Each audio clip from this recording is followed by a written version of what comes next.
Hello guys, আসসালামু আলাইকুম। Birds of ভিলেজের পক্ষ থেকে আপনাদের জানাই স্বাগত। আশা করি আপনারা সবাই ভালো আছেন এবং আপনাদের পছন্দের কবিতরও ভালো আছে এবং আপনাদের দোয়ায় আমার কবিতরগুলো আলহামদুলিল্লাহ আল্লাহর অশেষ রহমতে সবগুলো কবিতরই সুস্থ আছে। তো টাইটেল এবং থাম্বনেল দেখে আপনারা সবাই বুঝতেই পারছেন যে আজকে কী নিয়ে কথা বলতে যাচ্ছি। এই মাসে আমি কত টাকা কবিতর বিক্রি করলাম জানতে হইলে এই ভিডিওটা পুরোপুরি দেখতে থাকুন এবং আমি কত টাকা এই মাসে কবিতরের ছা বিক্রি করলাম এবং কত করে বিক্রি করলাম সেইটা সম্পূর্ণ জানতে পারবেন। তো চলেন বেশি দেরি না করে ভিডিওটা শুরু করা যাক। আশা করি আপনাদের সবার ভালোবাসার কবিতর এবং পাখি ভালো আছে, সুস্থ আছে এবং আপনাদের দোয়ায় আমার কবিতরগুলো না অনেক সুস্থ আছে। তো এই যে আমার চ্যানেলে পরপর কয়টা কবিতরের বাচ্চা সংরক্ষণের ভিডিও দেখেছেন, সেটা এই মাসেই। এই মাসে কবিতরের বাচ্চা বেশি দেয়। আপনারা সবাই জেনে থাকবেন যে এই মাসটা কবিতরের ডিম বাচ্চা করার পারফেক্ট মাস। এই মাসেই কবিতরের বাচ্চা ডিম বাচ্চা বেশি করে। তো এই মাসে আমি আলহামদুলিল্লাহ আল্লাহর অশেষ রহমতে আমার কবিতর থেকে অনেক বাচ্চাই বিক্রি করেছি এবং অনেক টাকায় বিক্রি করেছি। এই ভিডিওতে আপনারা জানতে পারবেন যে আমি এই মাসে কতগুলো কবিতরের বাচ্চা বিক্রি করেছি। তো আপনারা দেখতে পাচ্ছেন যে আমার কবিতরের এভিয়ারে এখনও অনেকগুলো বাচ্চা আছে, যেগুলো ছোট বড়।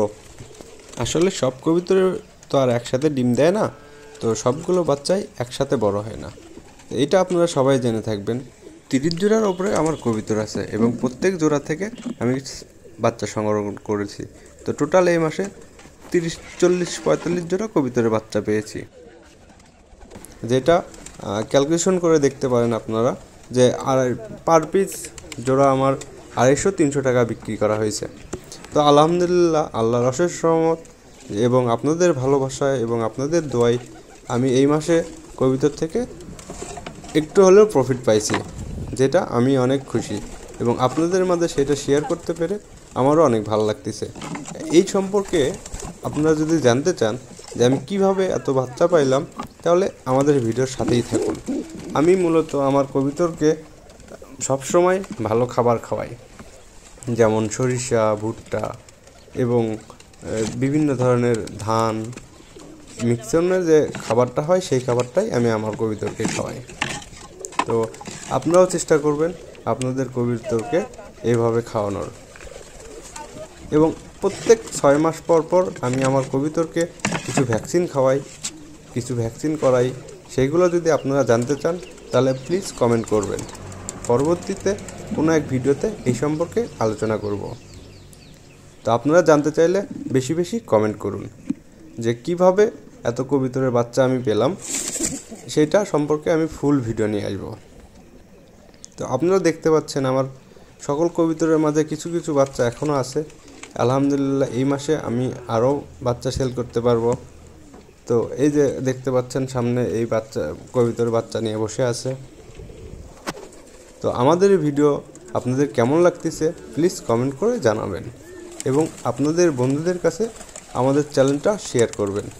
তাতে করে আপনাদের বন্ধুরাও উপকৃত হবে এবং আমাদের চ্যানেলে ভিডিও যদি আপনার ভালো লেগে থাকে তো প্লিজ আমাদের চ্যানেলটা সাবস্ক্রাইব করবেন এবং পাশে থাকা বেল আইকনটি বাজিয়ে দিবেন। তাতে করে আমাদের আপডেট ভিডিও আপনারা সবার আগেই দেখতে পারবেন এবং যারা কবিতর প্রেমী, কবিতরকে ভালোবাসে, তারা অবশ্যই আমাদের চ্যানেলটা সাবস্ক্রাইব করে যাবেন। নিত্য নতুন কবিতরের ভিডিও আমাদের পেজেই পাবেন। তো আজ এ পর্যন্তই। সবাই ভালো থাকবেন, সুস্থ থাকবেন। আল্লাহ হাফেজ।